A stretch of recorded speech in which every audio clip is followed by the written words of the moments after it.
Hello, my dear friends. How are you? I hope you are fine. Welcome to my channel Law Scholar and Legal Issues. I am Advocate Vanita. I am presenting here again with another important topic that is related to Landmark Judgments 2019. We have already discussed about 15 judgments, 15 landmark judgments that are delivered in the year 2019 that are very important for any type of competitive exam or any type of legal GK.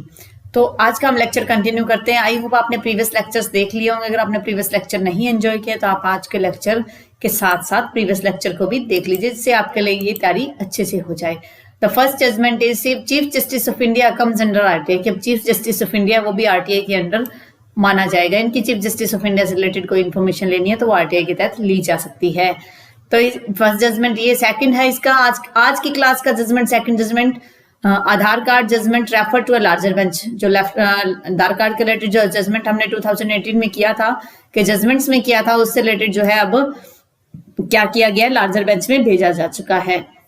Next review Sabarimala temple से related जो judgement आया था, हमने last जो 2018 के judgements में discuss किया था, वो अभी रिव्यू पिटीशन जो है वो अभी तक पेंडिंग है। और रफाल की जो डील है उसको जजमेंट जो है हेल्ड कर दिया गया है। और लास्ट जजमेंट आज के लेक्चर का होगा हमारा, this is the completion of today's lecture with relating to landmark judgment 2019 के जो 20 जजमेंट्स हैं जो इंपॉर्टेंट मुझे लगे, जो मैं आपको करवा चुकी हूँ। अगर आपको लगता है कि इससे एक्स्ट्रा भी कुछ जजमेंट था, आप मुझे मेंशन कीजिए कमेंट बॉक्स में, मैं उसके ऊपर भी वीडियो बनाकर जरूर अपलोड करूंगी। चलिए आज का हम डिस्कस करते हैं। तो फर्स्ट जजमेंट है, जैसे इसमें क्या हुआ कि नवंबर के मंथ में सुप्रीम कोर्ट ने एक हिस्टोरिक जजमेंट दिया। सीजीआई भी आरटीआई के अंडर आ जाएगा under section 2H of the act के तहत। दिस इंप्लाइज दैट, इससे ये बात निकल के आती है कि CJI is to be transparent. CJI जो है मेन जो कह रहे हैं कि न्याय के लिए जो सबसे बड़ी बॉडी जिसे माना जाता है, चीफ जस्टिस ऑफ इंडिया, अगर वो ट्रांसपेरेंट होगा और अगर वो अपने सारे क्वेश्चंस को पब्लिक को आंसर देगा तो उसका बहुत इफेक्ट पड़ता है। However, द कोर्ट ने इस बात को भी एम्फेसाइज किया, इस बात पर भी बल दिया कि the importance of maintaining confidentiality को, जो कॉन्फिडेंशियलिटी होती है, जो प्राइवेसी होती है, उसको भी मेंटेन करना है। कई ऐसे जजमेंट है या कई ऐसी इंफॉर्मेशन है जो हम नहीं ला सकते सोसाइटी में, तो उसको भी हम कॉन्फिडेंशियल रख सकते हैं। जैसे जुडिशरी का वर्किंग सिस्टम क्या है, किस प्रकार से काम करती है, वो हम कॉन्फिडेंशियल रख सकते हैं। लेकिन वो चीज जो पब्लिक इंटरेस्ट से रिलेटेड है तो उसमें जो है आरटीआई अप्लाई होगा। नेक्स्ट है हमारा आधार कार्ड जजमेंट, जो हम पढ़ चुके हैं। Finance act section 184 of finance act 2017 से रिलेटेड है, जिसमें ये बात कही गई थी कि whether the act comes under the definition of, क्या ये मनी बिल के अंदर आता है जो आर्टिकल 110 में है।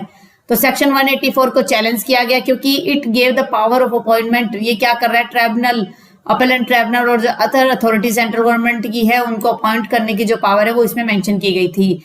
एंड थस वाज कंसिडर्ड अनकंस्टिट्यूशनल समझा जाने लगा और इसे आर्बिट्रेरी भी रखा गया। पेटिशनर के हिसाब से ये चीज थी कि ये जो 184 सेक्शन है इस एक्ट का, ये आर्बिट्रेरीली काम करता है, अनकंस्टिट्यूशनल है। द कोर्ट ने ये हेल्ड किया कि the power delegated to the centre को जो पावर दी गई है कैन नॉट बी क्वेश्चन, उसको क्वेश्चन में नहीं लाया जा सकता। टेकन अवे ऑन मेयर, सिर्फ इस बात पे आप उसे क्वेश्चन में नहीं ला सकते कि मिस यूज ऑफ पावर कर सकता है। द इशू क्या था इसका, issue of whether finance act can be refer to as a money bill, क्या इसे मनी बिल माना जाता है और क्या इसे लार्जर बेंच में भेजा जाएगा। तो इसे क्या है, भेजा जाना चाहिए, ऐसी बात उठ के आई थी। 5 जज बेंच ने डाउट किया जो फाइनेंस एक्ट का जो ये मनी बिल से रिलेटेड जो कंसेप्ट था उसमें कुछ डाउट किया और इस for refer to larger bench, इसलिए इसे लार्जर बेंच में भेजा गया। हालांकि द कोर्ट अपहेल्ड द, हालांकि कोर्ट ने जो लीगल वैलिडिटी इसके अंदर क्या कर दी थी, सैंक्शन जो थी किसी प्रकार का नहीं लगाया और लीगल वैलिडिटी को कायम रखा। नेक्स्ट है सबरीमाला टेम्पल से रिलेटेड जो रिव्यू पिटीशन अभी तक पेंडिंग है। इन सितंबर 2018 सुप्रीम कोर्ट ने वर्डिक्ट दिया था कि काफी लंबे टाइम से सबरीमाला जो टेम्पल था केरला में, वहां पर वुमन की एंट्री नहीं थी क्योंकि उनकी जो पीरियड्स होता है मेंस्ट्रुअल प्रॉब्लम की वजह से उनको वहां नहीं जाने दिया जाता था। कोर्ट ने डिक्लेयर कर दिया था कि जो बैन जो लगा हुआ था वो अनकॉन्स्टिट्यूशनल था और ये माना गया कि the woman of all age group जो है उनको उस टेम्पल में जाने दिया जाएगा। The verdict led to the protest, इस वर्डिक्ट के बाद बहुत ज्यादा प्रोटेस्ट हुआ, विवाद हुआ। जो इसके समर्थक थे लॉर्ड अयप्पा के, उन्होंने जल्दी से एक बहुत ही भयंकर मोड़ ले लिया और उसके बाद रिव्यू पिटीशन फाइल की गई। कोर्ट ने ये बात माना कि every citizen has right to practice का राइट है, प्रोपगेट का राइट है, प्रमोट का राइट है। आर्टिकल 21 में right to entry into religious places में जो वुमन को आप रिस्ट्रिक्ट नहीं कर सकते। इससे क्या है कि जो but also include other religion और सेक्ट को भी मायने रखा जाएगा। कोर्ट ने हाईलाइट किया कि the issue of whether ban of entry of women under essential practice है, क्या ये रिलीजन का इंपॉर्टेंट पार्ट है। For this review petition were refer to 7 member bench को भेजा गया और टू डिटरमाइन इस बात को क्वेश्चन करने के लिए कि क्या ये एसेंशियल रिलीजियस सेरेमनी है जो सबरीमाला टेम्पल में इश्यू बन के आई है। नेक्स्ट जजमेंट है राफेल की जो डील है उसको अपहेल्ड कर दिया गया है। मनोहर लाल शर्मा ने केस फाइल किया था नरेंद्र मोदी प्राइम मिनिस्टर के against that the prime minister of India mister Narendra Modi entered into a deal with France के साथ उन्होंने डील की थी to purchase 36 Rafale fighter aircraft की। कह रहे हैं कि आफ्टर द डील वो साइन मल्टीपल एप्लीकेशंस जो है लिटिगेशन जो सुप्रीम कोर्ट में गई इस बात के लिए कि ये जो मिस्टर मोदी ने जो डील की है वो एस्टेब्लिश प्रोसीजर के हिसाब से नहीं है। Question regarding the decision making, जिस प्रकार से डिसीजन लिया गया है, प्राइस की डिसाइड की गई है, ऑफसेट जो पार्टनर्स इसमें रखे गए हैं, ये सारे के सारे गलत तरीके से आए हैं। तो 2018 में the court after hearing both the parties ने कंक्लूड किया किसी प्रकार की इरेगुलरिटी उसमें नहीं है और उसके बाद एक रिव्यू पिटीशन फाइल की गई थी और जजमेंट जो पास हुआ था उसके against.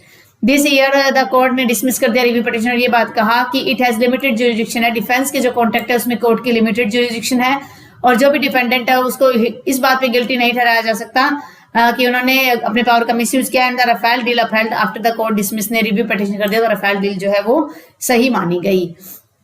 In today's lecture, the last judgment related to Section 87 of Arbitration and Conciliation Act जो है उसको एक्सपेल कर दिया गया है Hindustan construction company limited versus union of India के केस में। Before the 2015 amendment, the then Section 36 of the Act provided that an arbitral award could not be enforced if there was a pending petition. अगर pending petition है तो आप arbitral जो award है वो नहीं लागू करवा सकते। This section was substituted in 2015 में ये substitute किया गया and the Act stated that और Act में ये बात निकल के आई that unless a stay order has been passed कि जब तक एक stay order पास नहीं किया गया था the arbitral award does not become enforceable नहीं होगा।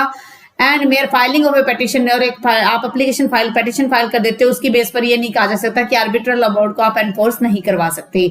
2015 का ये अमेंडमेंट जो है वो ये भी प्रोवाइड करता था कि जो चेंज किया गया एक्ट के अंदर आर्बिट्रल प्रोसीडिंग के रिगार्डिंग जब 2015 का अमेंडमेंट आया तो उसके बाद ही ये चेंज आए हैं। सेक्शन 87 ऑफ द एक्ट ने ये बात कहता है कि अमेंडमेंट इन 2019 का जो अमेंडमेंट है डिस्कार्ड कर रहा है उन चेंज जो पहले वाले चेंजेस थे उनको हटा दिया है और ऑटोमेटिक स्टे को लागू कर दिया गया है। कोर्ट ने ये बात कही कि this would cause a delay, इससे क्या होगा कि अगर ऑटोमेटिक स्टे लगेगा तो इससे क्या होगा डिले हो जाएगा आर्बिट्रेशन प्रोसीडिंग में और इंटरफेरेंस जो आर्बिट्रेशन मैटर का बहुत ज्यादा बढ़ जाएगा। सुप्रीम कोर्ट ने सेक्शन 87 जो एक्ट का है जो 2019 में लाया गया था उसको स्ट्रक कर दिया और ये माना गया कि ये जो है आर्बिट्ररी पावर का यूज कर रहा है।